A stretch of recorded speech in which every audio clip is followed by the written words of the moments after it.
nós temos essa, é a nossa última aula, e vocês, depois disso, nós vamos nos preparar para o final do semestre. Eu queria lembrá-los que hoje nós temos a live ontológica, né, com o professor Torinho Filho, e é fundamental que vocês participem. Por favor, é uma grande homenagem que nós queremos também fazer ao Torinho. Espero que vocês consigam trazer bastante aluno, né? E que eles baixem a conta aí do Instagram para poder participarem, né? Bom, hoje a gente vai falar, então, da escrituração mercantil, continuar terminando, né, a questão dos livros, os requisitos de validade, guarda e conservação, sigilo dos livros, né? E os balanços. Aí, com os balanços, a gente encerra a última parte do nosso semestre mesmo. Só um segundinho, por favor.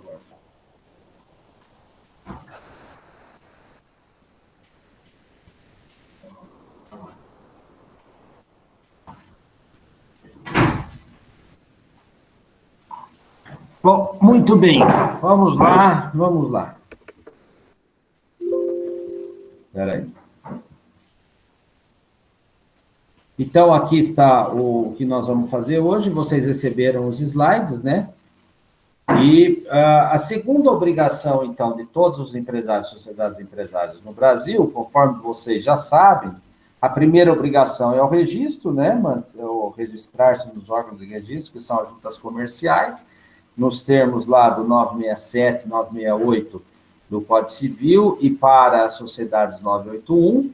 E a segunda obrigação é manter regular a escrituração mercantil, né? A escrituração dos livros, conforme vimos na aula passada, através dos livros empresariais, respeitando a legislação vigente, obviamente. A aula passada nós vimos as espécies dos livros, livros empresariais, livros não empresariais. Os livros se dividem entre comuns, entre obrigatórios e facultativos. Nos obrigatórios, nós temos os livros comuns ou especiais, né? E agora, hoje, nós vamos ver como que fazemos esses livros para que eles tenham validade.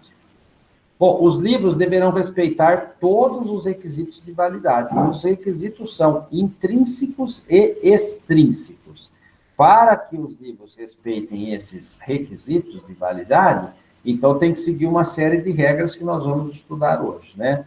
Caso os livros não estejam de acordo com os requisitos de validade, a escrituração será considerada irregular. Ela não terá eficácia probatória, ela vai ter consequências no campo criminal, vai ter consequências no campo civil, no campo empresarial, em todas as áreas que o empresário eventualmente precisar, ou se for chamado a demonstrar os seus livros, se ele não os tiver, ou se ele tiver os livros de forma lacunosa, sem seguir os requisitos intrínsecos e extrínsecos, aí, efetivamente, essa escrituração será considerada irregular, né? E, sendo irregular, vai ter um monte de consequência para o empresário, custo dessa irregularidade. Bom, professor, o que são, então, os requisitos de validade intrínsecos e requisitos extrínsecos para a validade dos livros empresariais? Bom, os requisitos intrínsecos, como o próprio nome diz, são os requisitos internos da elaboração do livro, né? Eles são exigências legais que devem ser obedecidas nos livros empresariais para a validade dos mesmos, conforme disposição do artigo 1183 do Código Civil. Então, no artigo 1183 do Código Civil, é que você vai ver esta obrigação. A escrituração será feita em idioma e moeda, correntes nacionais, e em forma contábil, por ordem cronológica de dia, mês e ano, sem intervalos em branco, nem entrelinhas, borrões, rasuras, emendas ou transportes para as margens. Ou seja, os livros, eles precisam, para ter essa validade dos requisitos intrínsecos, ele precisa seguir essas regrinhas internas, ó. Tem que ser em idioma e moeda corrente nacional. Então, por exemplo, se a gente pegar uma multinacional, uma empresa lá do Japão, que tem uma filial no Brasil, essa filial no Brasil, ela precisa fazer livros em japonês também, com a moeda ien, que é a moeda japonesa, né, com a língua japonesa e tal.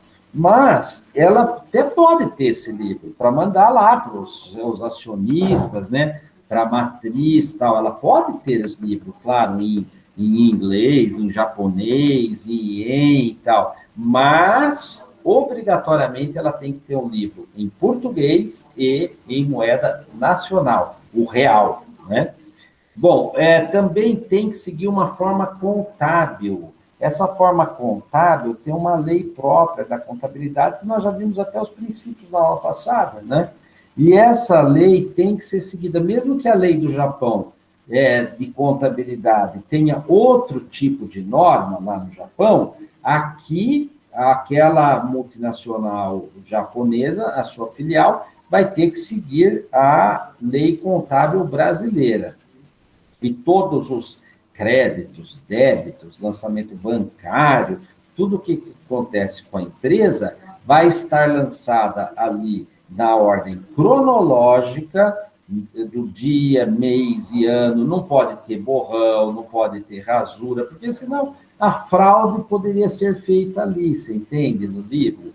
Então ele tem que ser um livro íntegro. Hoje é tudo feito na base eletrônica, né? E depois ele vai ter que buscar o requisito extrínseco para completa validade, conforme veremos um pouquinho mais a seguir, né?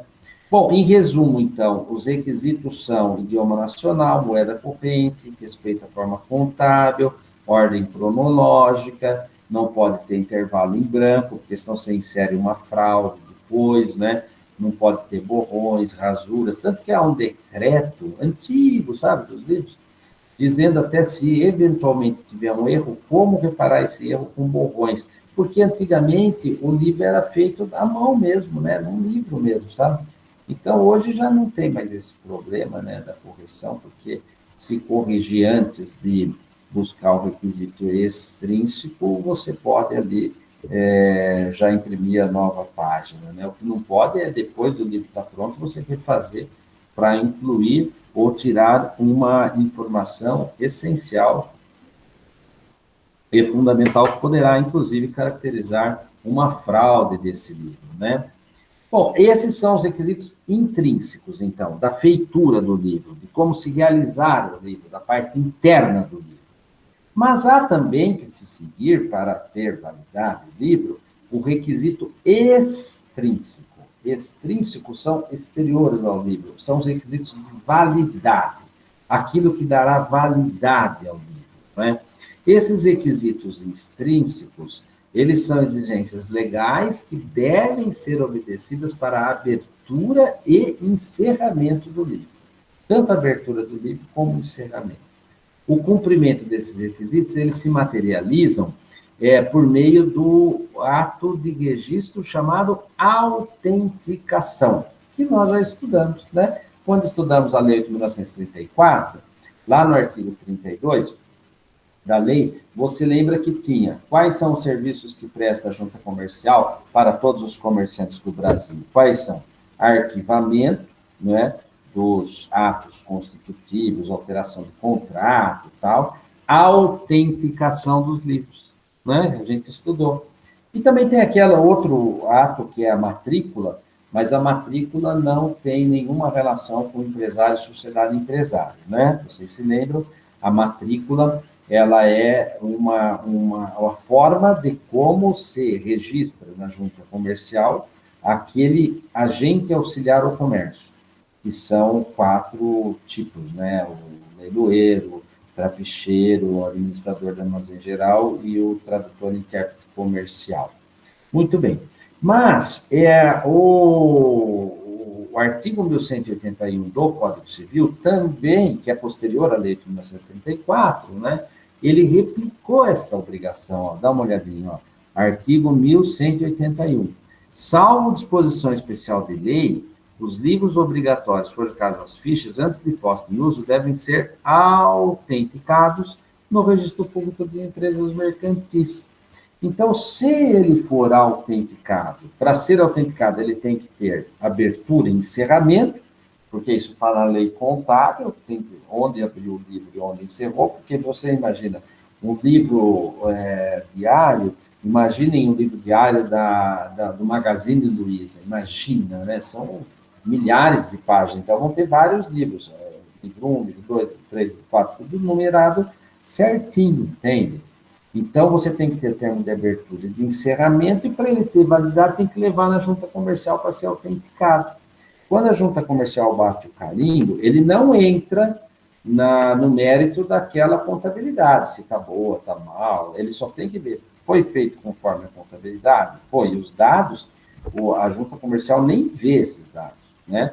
E aí ele bate um carimbo para autenticar, dar autenticidade que o livro foi levado ao registro naquele momento. Então, este livro levado ao registro, que é a autenticação, ele vai depois ter eficácia probatória, vai fazer prova contra terceiros, né, e a favor do empresário, porque ele seguiu os requisitos intrínsecos de validade e os requisitos extrínsecos, termo de abertura e encerramento e autenticação da junta comercial. Bom, essa autenticação da junta comercial é muito importante eu falar para vocês que ela também pode ser feita, conforme já vimos lá na aula sobre autenticação da Lei 8.934, ela pode ser feita por convênios com cartórios. Então, por exemplo, aqui em Araraquara, ela é feita, tem um convênio com o cartório de registro das pessoas civis, naturais, né? Onde se faz a certidão de nascimento, o casamento, o registro do óbito, né?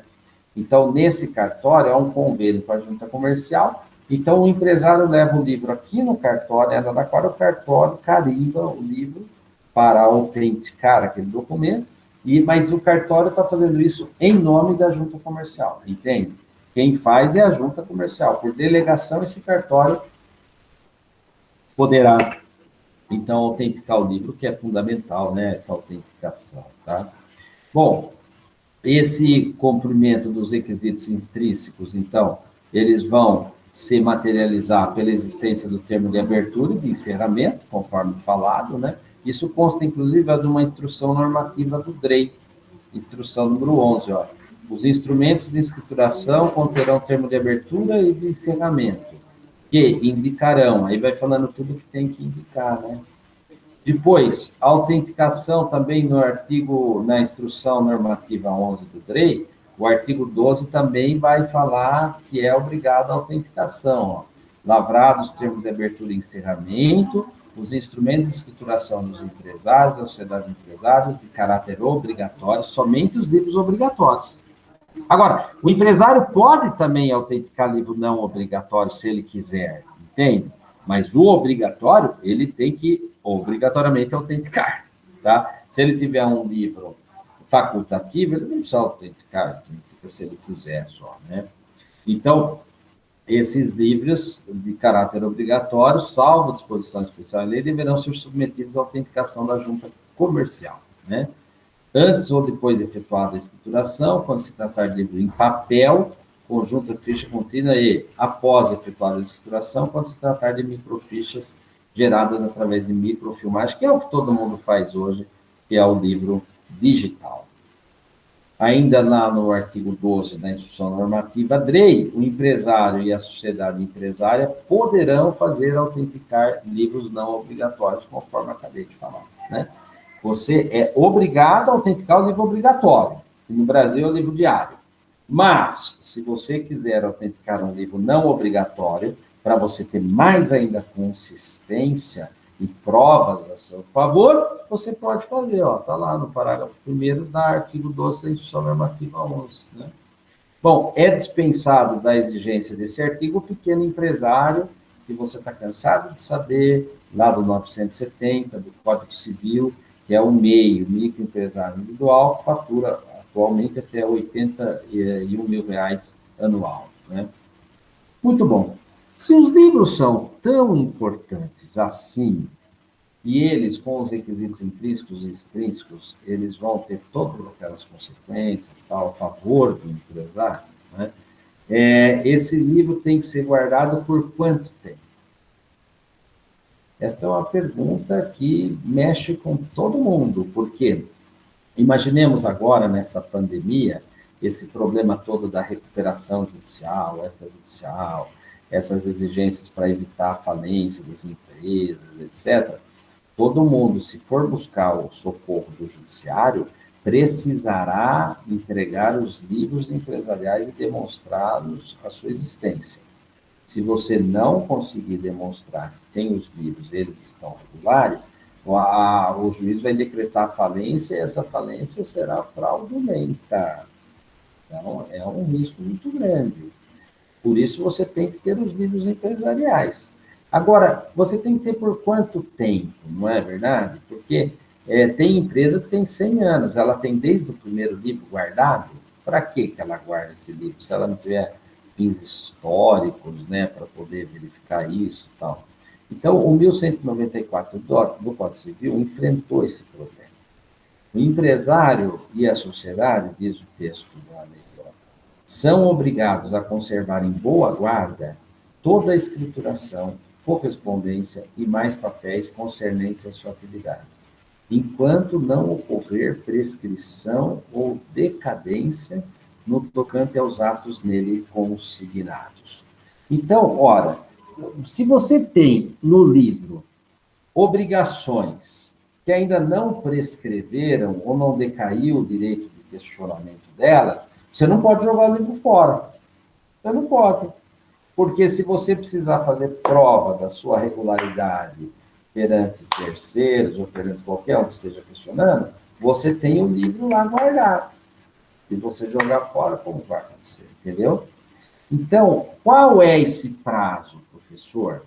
Não há uma resposta única, porque vai depender do tipo e do objeto da sociedade para se verificar dentro daquele livro quais são as obrigações ali inscritas para se possa bem estabelecer o prazo de sua validade para fins de decadência e prescrição. Em geral, se você perguntar para os comerciantes em geral, eles falam que eles guardam esse livro por 5 anos. Porque se ele guardar por 5 anos, é o problema tributário. Então, é 5 mais 1 por causa do imposto de renda, que é no outro ano que você declara e tal. Então, em geral, se guarda o livro obrigatoriamente por 6 anos. Teve uma polêmica muito grande que o Supremo estava julgando a imprescritibilidade ou 30 anos na questão do fundo de garantia, então tinha empresário que achando que precisava guardar por 30 anos. Mas não precisa não, porque qualquer prazo muito superior, você guarda o documento, entendeu? Não precisa guardar o livro em si. Agora, a gente recomenda, por exemplo, lá no nosso escritório, a gente recomenda os clientes que guardem por 10 anos. Pelo menos 10 anos você guarda os livros, porque, em geral, os atos ali consignados, todos vão estar prescritos ou decadenciados os seus direitos, né, os seus prazos para exigir direito a favor ou contra o empresário. Então, não há um prazo. Se cair essa questão num concurso público, ou se cair na minha prova, qual é o prazo? Você tem que responder isso.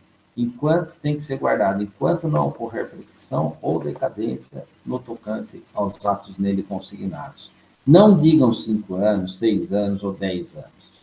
Isso está errado, vai depender do caso a caso, da análise de cada tipo de sociedade, cada tipo de contabilidade, para verificar esses prazos decadenciais e prazos de prescrição. Bom, o decreto, aquele que eu falei para vocês, que era um decreto antigo, que fala dos livros, é de 1969, imagina, 69, né? Tem o quê? 51 anos já. Esse decreto-lei que está em plena vigência, no artigo 4º ele disse, ó, o comerciante é ainda obrigado a conservar em ordem, enquanto não prescritas eventuais ações que lhe sejam pertinentes, a escrituração, papapá. Então, ele tem que conservar os livros enquanto não prescritas eventuais ações que lhe sejam pertinentes, entende? Então, é a mesma leitura lá do Código Civil, né? Bom, o que se conclui, então, quanto ao prazo para guarda e conservação dos livros? Qual a conclusão que nós podemos tirar disso, né? Não existe um prazo específico, entende? Aquilo que eu acabei de falar, né? Para a guarda e conservação dos livros, sendo que eles deverão ser guardados e conservados até que todas as obrigações nele contidas estejam prescritas ou tenha ocorrido a decadência quanto àquele direito. Bom, assim nós temos que existem prazos prescricionais diversos, com a possibilidade de interrupção, inclusive pelo artigo 202 do Código Civil, você pode interromper aquele prazo prescricional, né? Portanto, dependendo das obrigações existentes naquele documento, o prazo de guarda e conservação será diferenciado conforme eu já anunciei no slide anterior, né? Muito bem.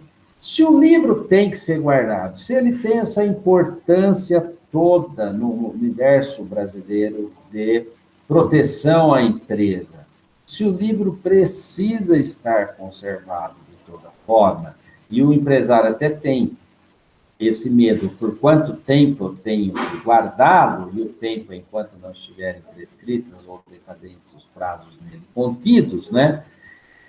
Você tem que saber, você se pergunta o seguinte, meu Deus, e se acontecer um extravio do meu livro?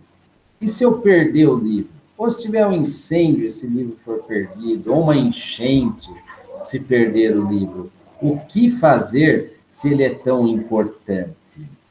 Bom, nós também pensamos nisso. Lá no decreto de 1969, há uma previsão sobre o que fazer neste caso e que continua perfeitamente válida no direito brasileiro. O empresário deverá realizar o seguinte procedimento. Esse procedimento ele está instituído no artigo 10º do decreto 486. Olha lá, o artigo 10º. Ocorrendo extravio, deterioração, ou destruição dos livros, fichas, documentos, blá, blá, blá, o comerciante fará publicar em jornal de grande circulação do local do seu estabelecimento aviso concernente ao fato. Então, primeiro precisa publicar num jornal de grande circulação do local do estabelecimento. Então, seria um jornal aqui de Araraquara, se você tiver em Taquaritinga, Itápolis, Ibiqui, entendeu? Matão, né? Lá do jornal. E desta publicação, você tem que dar minuciosa informação dentro de 48 horas ao órgão competente de registro comercial, lá na junta comercial onde você está registrado, onde o empresário está registrado. Então, você envia a publicação que você já fez e explica o que aconteceu, porque que isso foi extraviado. A legalização de novos livros ou fichas só será providenciada depois de observado nesse artigo 10º. Por quê? Você perdeu os livros antigos, mas você continua fazendo a contabilidade, entendeu? Se você continua fazendo a contabilidade, para legalizar os novos livros, né, você vai ter que fazer, depois, mesmo esses perdidos, porque eles podem ser reconstituídos. Aí você vai legalizar, você vai refazer o livro, porque você tem documentos, se você tiver documentos, você também não perder os documentos, né? Você vai refazer.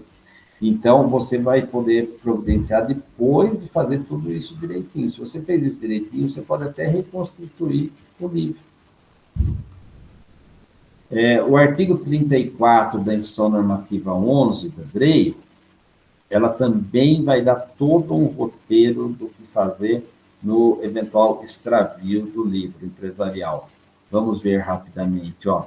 Ocorrendo extravio, deterioração ou destruição de qualquer instrumento de escrituração, o empresário, sociedade empresária, consórcio, fará publicar em jornal de circulação local. Tá vendo? É a mesma coisa que está lá no decreto de 1969, no artigo 10º.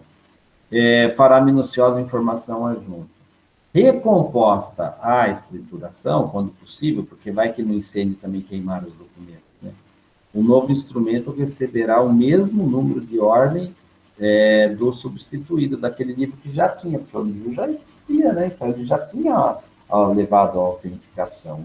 Aí pegou fogo, sumiu, né? Bom, a autenticação do novo instrumento de escrituração só será procedida após o cumprimento do disposto nesse artigo. Repete lá o artigo 10º, né, do decreto de 1969. No caso de livro digital, parágrafo 3º, isso é importante porque isso não existia em 1969, né?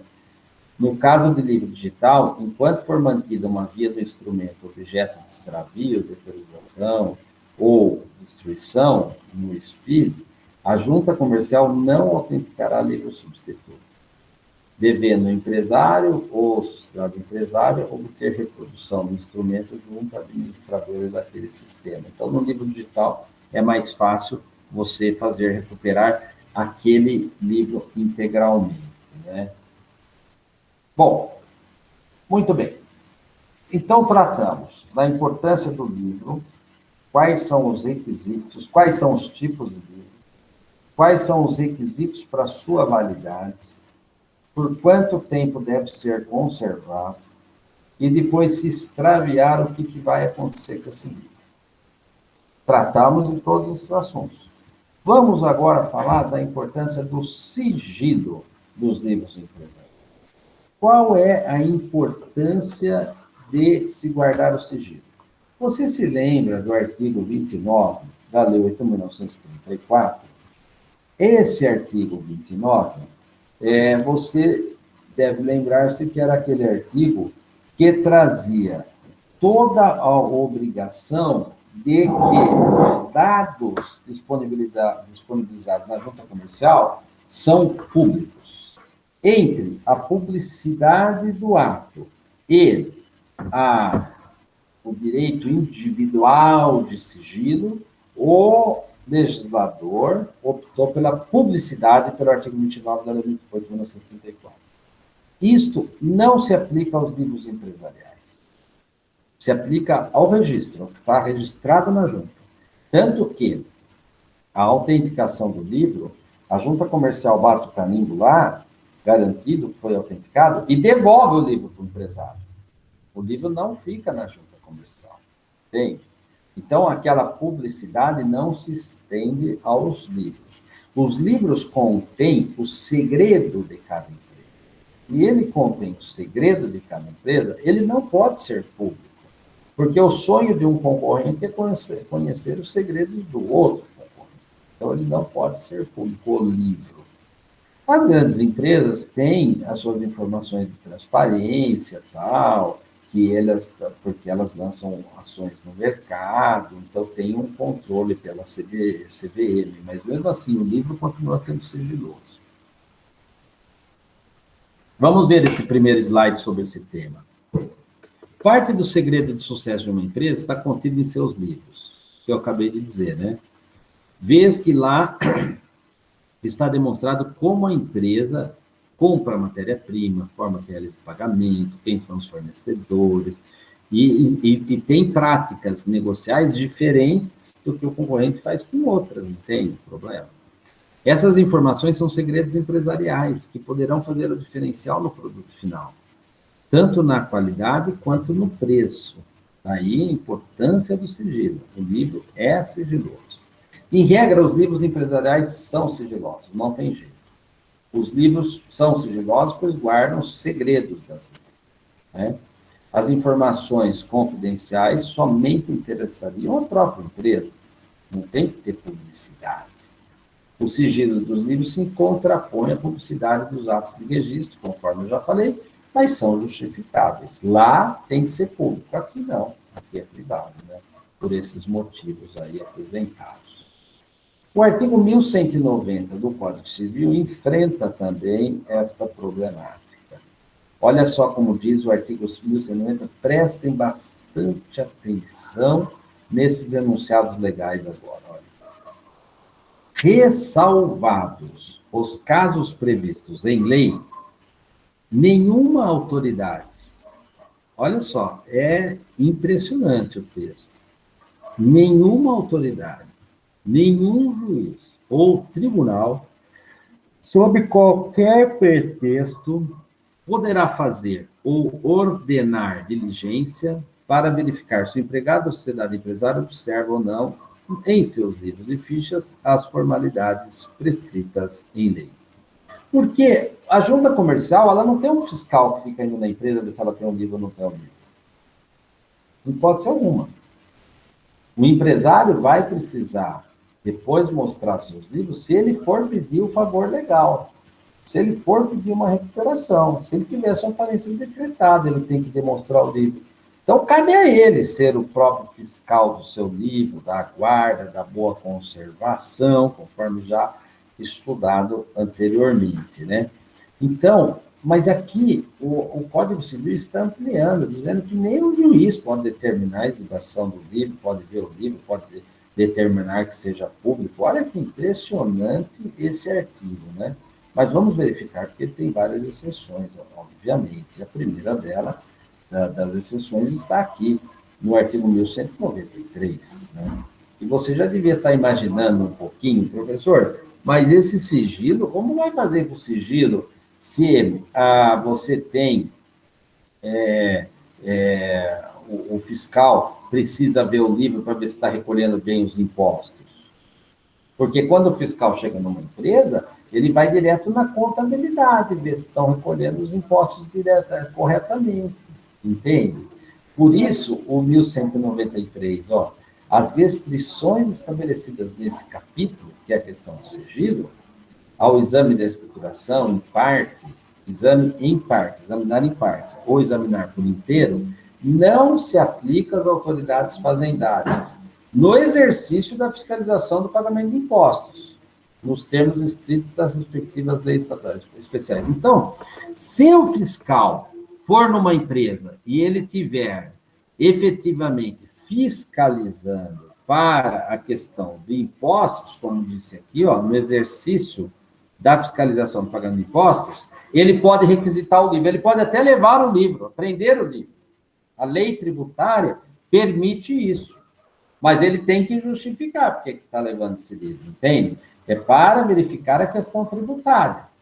Então, para as autoridades fazendárias, que são as arrecadadoras de impostos, não existe sigilo do livro empresarial. Quem são essas autoridades? Os fiscais tributários do município, estado, da União. Então, eles não sofrem essa limitação do sigilo, conforme dito, né? Os fiscais possuem o dever de sigilo, não podendo, em nenhuma hipótese, revelar essas informações a terceiros, entendeu?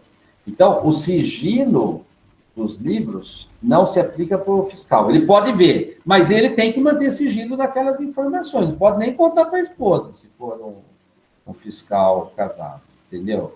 Com uma mulher. Ele não pode contar para a esposa, ele pode ser alguma. O que ele viu lá naquele livro. Ele tem que guardar religiosamente o segredo. Mas ele tem acesso ao livro, entendeu? O empresário não teve sigilo perante o fiscal, né?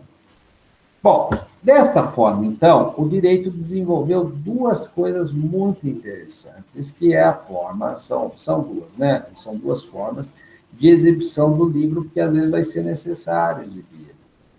E essa exibição nós chamamos de exibição parcial ou exibição integral dos livros empresariais. Então, nós temos duas formas. Exibi-lo parcialmente, ele vai ser obrigado a exibir parcialmente, ou vai ser obrigado a exibir integralmente. Essas são exceções da regra geral do sigilo do código dos livros empresariais. Apesar da importância do sigilo dos livros, há situações em que a lei previu a necessidade, vejam, necessidade de se quebrar esse sigilo em prol de outros valores. São exceções da regra, conforme eu acabei de dizer. Somente com ordem judicial, isso é explícito no artigo 1191, só ordem judicial, exceto lá, claro, nas autoridades fazendárias, conforme eu falei, que o fiscal pode até prender o livro, né?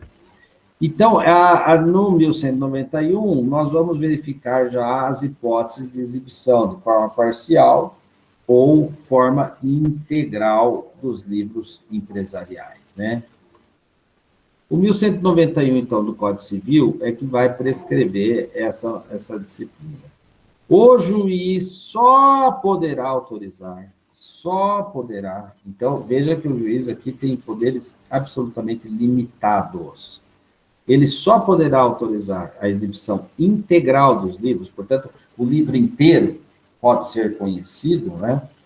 Quando necessária para resolver questões relativas à sucessão, comunhão ou sociedade, administração ou gestão à conta de outra ou em caso de falência. Bom, evidentemente, se uma empresa faliu, os seus credores vão ter acesso à contabilidade para verificar se não houve fraude ali. Porque num processo de falência todo mundo perde. Então, a primeira coisa que o juiz pede é apreender esses livros para que faça uma contabilidade desses livros, para verificar uma perícia, perdão, não contabilidade, uma perícia contábil, se os livros têm algum defeito, alguma falha. Isso as partes podem acompanhar, porque ali não tem sigilo, ó, na falência não tem sigilo, né?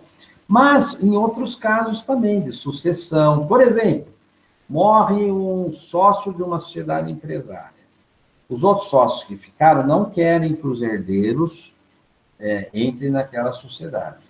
Então, o que eles fazem, esses sócios? Eles falam assim para os herdeiros do sócio falecido: nós vamos pagar tanto para você, que é o que vale a empresa. Só que os filhos do sócio falecido falam: não, o papai dizia que isso valia muito mais, tal. Nós queremos, então, uma perícia. Então, eles ajuizam uma ação e o juiz pode autorizar, caso eles tenham pedido, que os livros sejam exibidos integralmente. E aí, com esses livros, é possível até fazer uma perícia para calcular o valuation dessa empresa, entendeu? Quanto que realmente vale, para que os sócios paguem os herdeiros aquele valor pertencente das cotas pertencentes ao sócio falecido, né? Então, essa exibição integral, ó, o rol é taxativo de hipóteses. Não pode o juiz inovar, solicitando a exibição integral em outras situações. Ela acarreta a retenção do livro em cartório, dificultando, inclusive, a contabilidade, a continuidade da contabilidade, né? E a exibição integral somente ocorrerá a requerimento das partes. Olha que interessante. O juiz de ofício não pode pedir a exibição integral dos livros. Somente a requerimento das partes no processo e naquelas hipóteses do 1191. Bom, perdão. O parágrafo 1º do artigo 1191 já vai especificar outra questão, que é uma medida cautelar, que não tem mais essa especificação na lei, né? Ou de ação, pode, a requerimento ou de ofício, aí já na exibição parcial, que nós vamos tratar agora, o juiz vai poder atuar a requerimento das partes, como na exibição total, ou ele vai poder atuar de ofício. Ele próprio, juiz, acha importante exibir uma parte do livro para resolver aquela demanda que está ali no judiciário. Então, quando é que vai poder acontecer isso? O juiz vai dizer, ó, vai ordenar que os livros de qualquer das partes, ou de ambas as partes, sejam examinados na presença do empresário e da sociedade empresária, ou de pessoas por ele nomeadas. Para quê? Se o livro não pode ficar lá exposto, porque ele tem todo o sigilo da empresa, para quê? Para deles, olha o final do parágrafo 1º, ó, deles se extrair o que interessar a questão. Então, é o que nós chamamos extração da suma do livro, aquilo que interessa. Imaginemos uma hipótese de duas empresas que estão discutindo determinada obrigação que ocorreu lá em julho de 2019. Então, o juiz fala, olha, você não precisa ver o livro inteiro do seu concorrente. Vocês estão em briga, mas eu quero a contabilidade do mês de julho de 2019, porque lá dentro vai estar a solução do problema.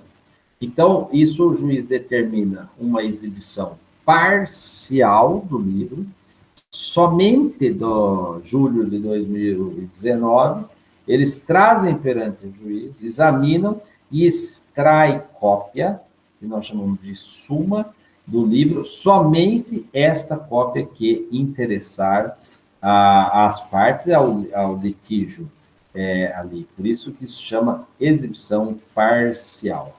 Então, as considerações sobre a exibição parcial, ó.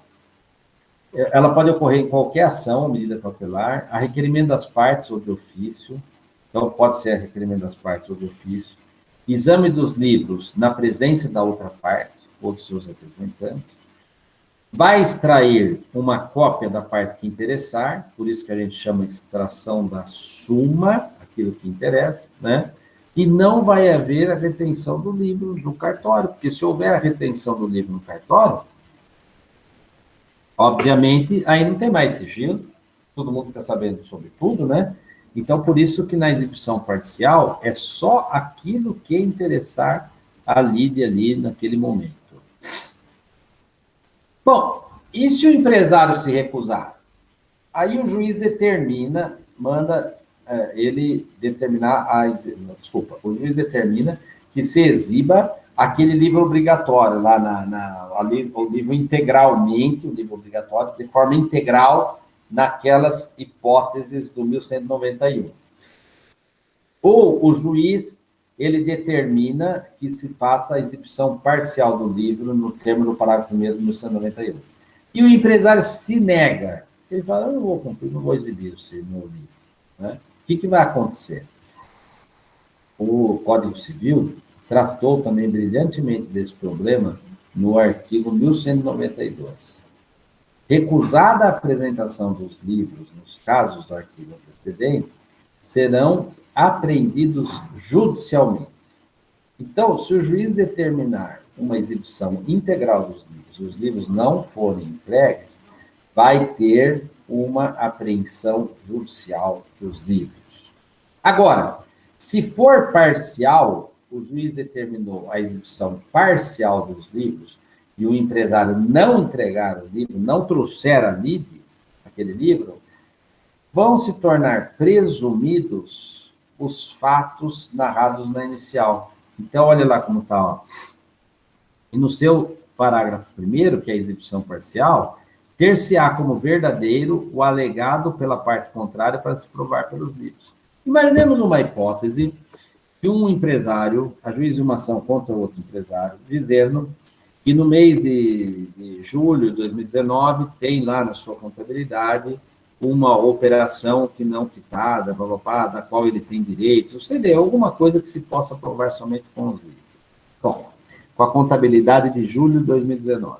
O juiz determina que o dono do livro, que é o proprietário do livro, que é o empresário, a sociedade empresária, né, detentor daquelas obrigações todas ali escritas no livro, o juiz determina que esse livro venha a juízo para extrair a suma daquilo que importa de julho de 2019.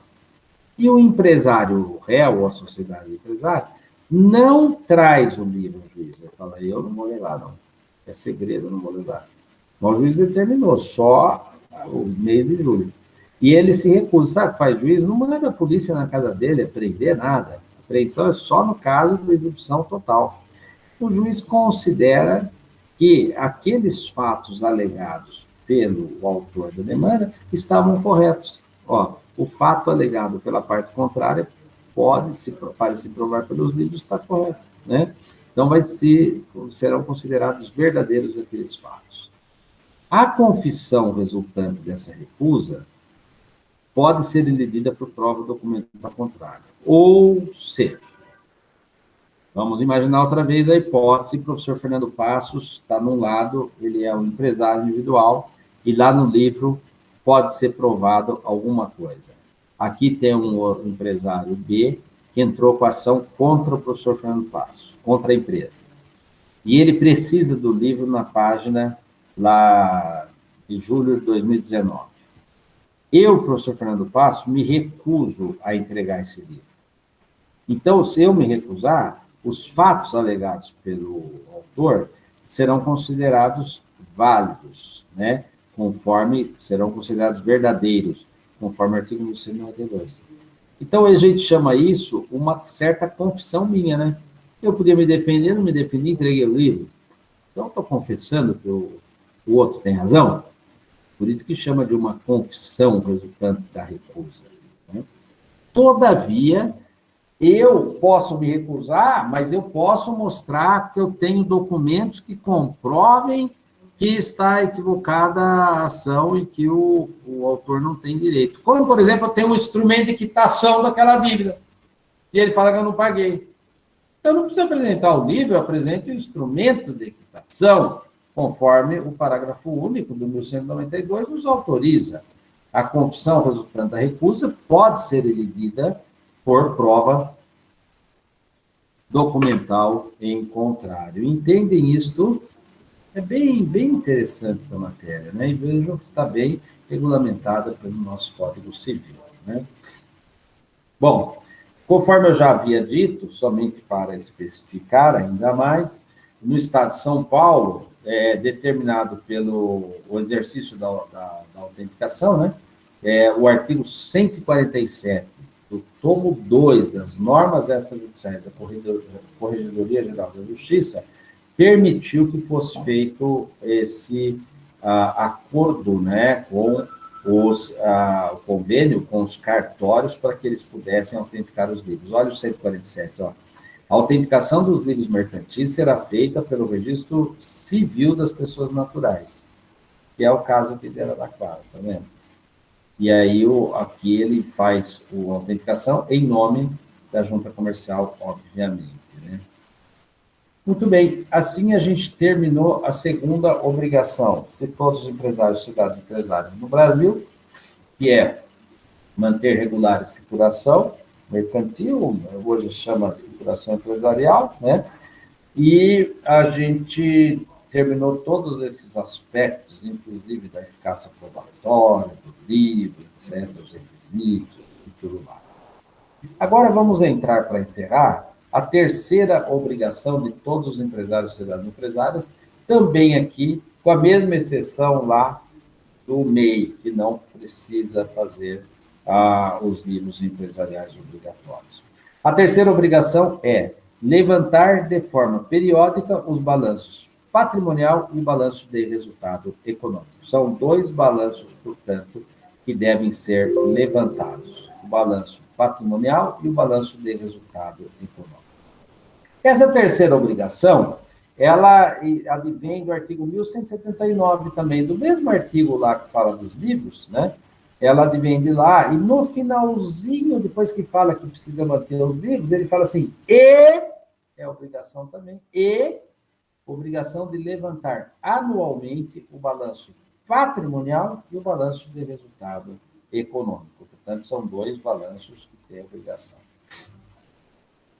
Bom, então aqui está o 1179, olha que interessante. Ó. O empresário, a sociedade são obrigados a seguir livros, tá, tudo sobre o livro, tá vendo? Aí depois, ó, e a levantar anualmente o balanço patrimonial e o balanço de resultado econômico. O parágrafo 2º, eu lembro que ainda dentro do 1199 é dispensado, prescreve, né, o parágrafo, é dispensado das exigências desse artigo o pequeno empresário que se refere a 970. Então, aí realmente eles não vão precisar apresentar nem o balanço, não apresenta o livro e nem apresenta o balanço. Qual que é a importância, professor, desses balanços? Por que ele é uma obrigação a todo mundo, exceto o MEI, né? Bom, algumas empresas, em virtude de lei, devem, inclusive, publicar os seus balanços. Tem que publicar. Se você é uma empresa de capital aberto, você tem ações na bolsa, de valores e tal, você tem que publicar o balanço para que todo mundo acompanhe o resultado da sua empresa. Porque o balanço é o resultado da empresa. Ele tem dois cortes. Ele tem o resultado atual, que é o balanço patrimonial, ela vale tanto pelo balanço, né? Não é uma coisa fechada, porque depois, pelo valuation, você vai ver o valor de mercado dele. Mas você tem uma visão patrimonial da empresa, no balanço patrimonial, e o resultado econômico é um corte que se faz a cada exercício. Então, às vezes, tem uma empresa muito boa e ela vem tendo sucessivos prejuízos. Então, 5 anos você está tendo prejuízo. Ela é grande, mas ela já está tendo prejuízo. Qualquer investidor fica de olho nisso. Entende? Os bancos que dão dinheiro ficam de olho nisso, etc, etc. Agora, às vezes você tem um balanço patrimonial não tão bom, mas nos últimos 5 anos já é crescente, então ela está se recuperando. O balanço mostra isso para o mercado, né? Então, as demais empresas não precisam publicar seus balanços, mas para conseguir crédito junto aos bancos, por exemplo, ela precisa do balanço. Não tem jeito, precisa desse balanço para conseguir os créditos junto a instituições financeiras, né? Periodicidade do balanço. A regra é que os mesmos sejam elaborados anualmente. Tanto que a lei fala, e anualmente, né, publicados seus balanços, né? Elaborados os balanços, perdão. Entretanto, as instituições financeiras, por exemplo, e sociedades anônimas, que distribuem dividendos semestrais, né, eles devem proceder ao levantamento dos balanços de forma semestral. Então, se vai distribuir um dividendo para os acionistas a cada semestre, você tem que fechar o livro. Fechou o livro, você faz o balanço. Aí você publica o balanço e distribui os dividendos para os acionistas, porque senão como você vai inventar um dinheiro, né? A Lei 6.404, que é uma grande lei do Brasil, que é a Lei da Sociedade por Ações, uma lei muito prestigiada e longeva já, ó, de 1976, o artigo 204 diz: a companhia que, por força de lei ou disposição estatutária dentro do seu estatuto, sabe? Porque a sociedade de operações ela não é regida por um contrato, ela é regida por um estatuto. Poderá, peraí, a companhia que, por força de lei ou disposição estatutária, levantar balanço semestral, poderá declarar por deliberação dos órgãos de administração, se autorizados pelo estatuto, dividendo a conta do lucro apurado nesse balanço. Então, para distribuir lucro semestralmente, é preciso levantar o balanço também semestralmente. O professor José Carlos Marion, ele dá essa seguinte definição de balanço patrimonial. É considerado o mais importante relatório contábil da empresa. Olha que incrível.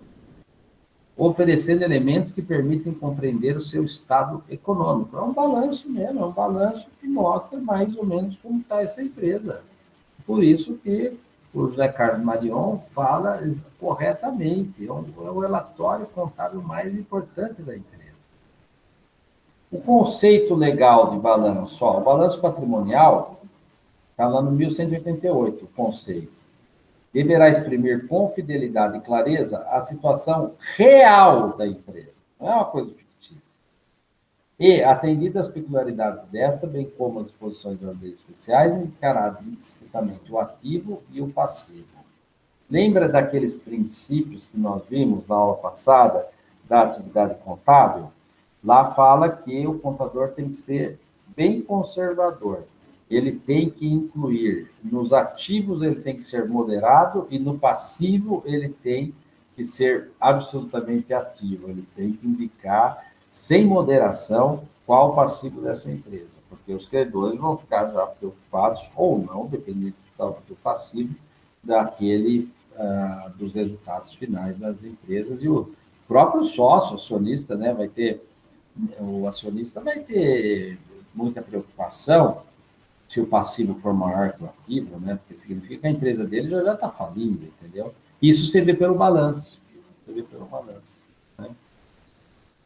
Bom, o balanço patrimonial serve para que um terceiro, né, investidor, instituição financeira, ou qualquer outro tenha interesse em contratar com a empresa, consiga saber qual o tamanho da empresa, se a mesma nos últimos anos vem apresentando lucro ou prejuízo. Isso é possível ver pelo balanço patrimonial. Aqui está uma forma de balanço patrimonial que você verifica, você tem o ativo, passivo mais o patrimônio líquido, então você tem o ativo circulante, ativo de longo prazo, ativo permanente, e ativo intangível, por exemplo, marcas e patentes, né? Então, você tem um valor aqui nessa empresa, ó, de 1.300, pode ser 1.300.000, pode ser 1.300.000, etc. E aqui você tem o ativo circulante, o passivo circulante, o passivo a curto prazo, e o passivo a longo prazo. E depois você tem o capital social, reserva legal, lucro acumulado. Então, ele vai chegar no patrimônio dessa empresa. Então, isso é que o mercado analisa para poder conceder créditos, para comprar uma empresa, fazer uma oferta do valor da empresa, né? Ele vai atrás desses dados e o balanço tem que exprimir com muita lisura e transparência. Bom, e o outro balanço, o de resultado econômico? O que é esse balanço de resultado econômico? O que ele prescreve? Como ele é feito? Qual a sua importância? O balanço de resultado econômico, ou demonstração da conta de lucros e perdas, olha só, ele já responde aqui, ó. Acompanhará o balanço patrimonial e dele constarão crédito e débito na forma da lei especial. Então, é aquilo que eu falei. Um balanço patrimonial mostra o tamanho da empresa, o ativo e o passivo. Se ele tem mais passivo do que ativo, ele está falido, né? Mas às vezes nem está ainda, porque você tem um passivo grande, mas ele é a longo prazo. E é uma empresa que fatura muito a curto prazo. Então, talvez ela consiga vencer. Ou vai para uma recuperação judicial e com o tempo ela consegue se recompor. Mas esse balanço patrimonial mostra como está a empresa hoje. Só que a cada ano você faz um balanço de resultado econômico daquele exercício. E aí que você acompanha mesmo como que ela está indo. Por exemplo, você tem empresas que o balanço, conforme eu já acabei de dizer, mas agora fica mais fácil explicar. Um balanço em que a empresa tem um balanço patrimonial bom, vamos chamar assim, mas faz 5 anos que o resultado econômico dela é negativo. Você não ia ficar preocupado se fosse dono dessa empresa, acionista, empregado? Você ia ficar preocupado, né? Então, e tem outras empresas que eu já vi, empresas que o balanço patrimonial não é bom, mas o resultado econômico dos últimos 5 anos vem crescendo barbaramente, e muito bem. Então, ela tem que ser prestigiada, né? A demonstração do resultado econômico do exercício tem como objetivo principal apresentar de forma vertical o resumo do resultado, apurado em relação ao conjunto de operações realizadas em certo período, geralmente anual.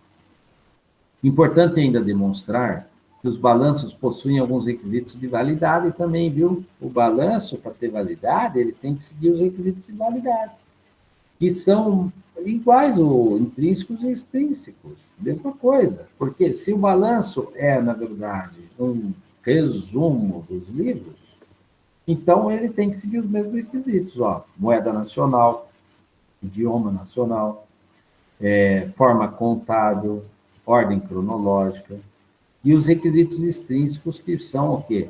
A autenticação desse balanço na junta comercial. Ele também tem que ser autenticado para trazer segurança jurídica.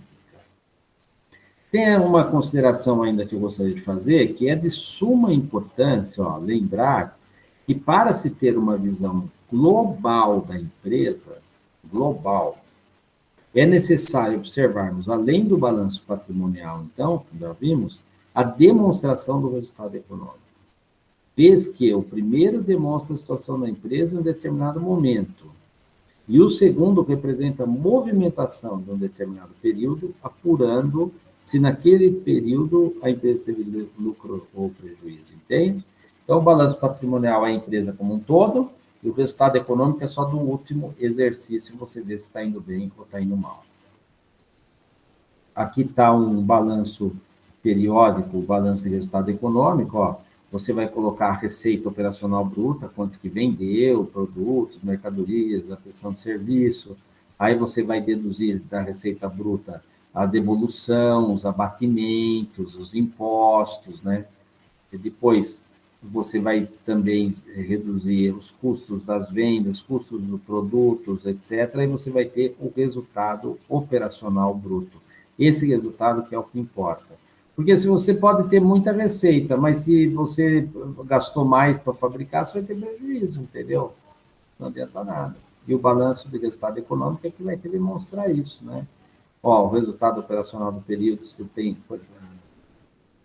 que abater as despesas operacionais, despesa com venda, despesa financeira, né? Então, tudo isso vai chegar a um resultado líquido do exercício.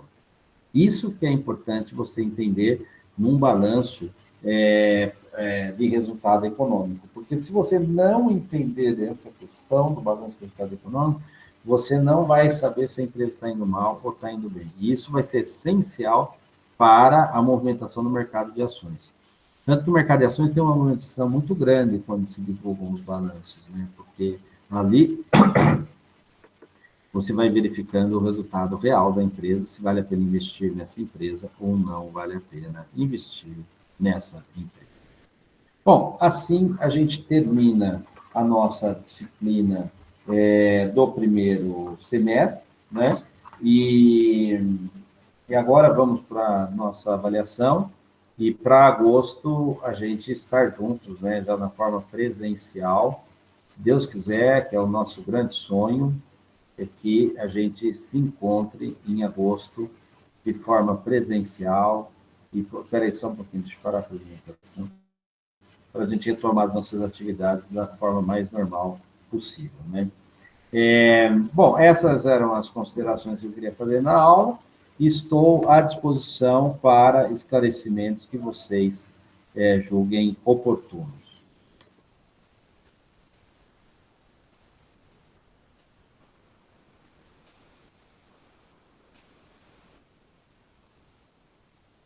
Professor, qual seria a matéria da prova? Da última prova até hoje. A gente vai divulgar amanhã no Classroom, tá? Amanhã a gente já divulga.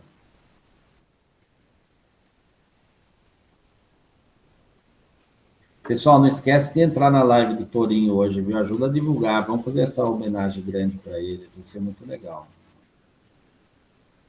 Elaine, alguma pergunta? Isabela, César,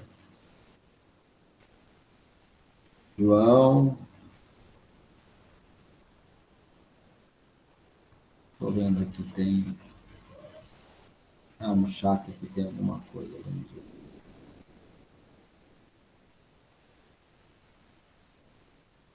O protocolo das horas, César, não se preocupe, porque nós vamos ter uma reunião essa semana para verificar como fazer isso, e o protocolo vai ser só no final do ano mesmo, tá?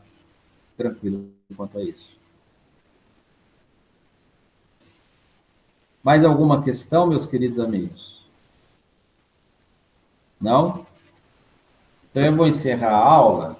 Só vou pedir uma ajudinha aqui para o professor Edmundo. Professor, acho que ele não está aqui. Peraí. Cristiane, faz um favorzinho só para mim, querida. Então, ó, eu já terminei a aula e eu quero deixá-la pronta, né? É só sair, porque ela já foi gravada. Oi, Marcelão, tudo bem? Tudo bom? Tem aula? Foi bem. Foi bem? Tá bom. À noite vamos seguir o mesmo esquema. Não, perfeito. Eu vou lembrá-los agora da live do professor Torinho. Eu vou mandar e-mail para todo mundo. Tá bom, então. E aqui, é só eu sair daqui, né, Cris? Ele para de gravar, mas ela ficou gravada. É só eu sair aqui, Marcelo? Tem que parar a gravação. Parar a gravação. Nos 3 pontinhos, para a gravação.